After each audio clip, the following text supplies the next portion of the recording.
Smart meter मर्दवा एकदम गुरुवार बनाई दिए हैं।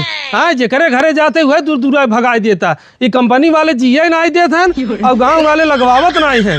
रुका राम दिन के घर देखी। अरे क्या हुआ है का भैया? ये बपाई रे। और भाजी हाल समाचार? सब बढ़िया बा। अब भाजी हम यही लगाई थे मीटर, स्मार्ट मीटर। हाँ भैया, हम अपने मन से धुस कहिए कहत रहे हीटर लगवाए तो ठंडी इतना पड़ा था है, सुनता ही नहीं है हम।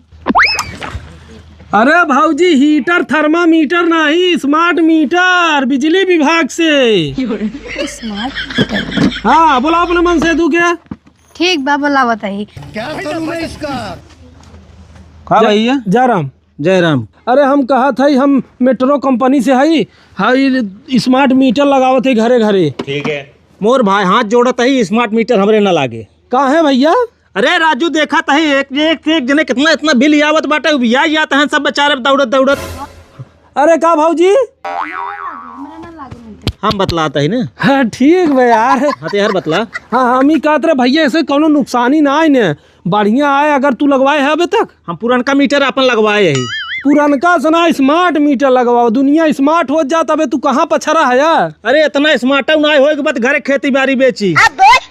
कंपनी बैठ जाए तो सोच चक्कर में, तोहरे कंपनी के चक्कर में हम बैठ जाई। भैया उल्लू बनावत है, मत लगवावा। यार हम बात करते हैं। ठीक है राजू, भौजी बोले मौका दे। भौजी आओ बारे। ए भैया कहाँ है? अरे यार भैया इतना दुआरे गए हैं लेकिन ऐसा भौजाई नहीं मिली यार। गड़था दे रे, गड़थवा निकालता लगाओ नहीं लगाओ जाने से मीटर न लगवा। हटा हटा लेके जाए से। अरे यार भैया काहे जबरदस्त हम लगवा बंद करब राजू। बात तो सही भौजी।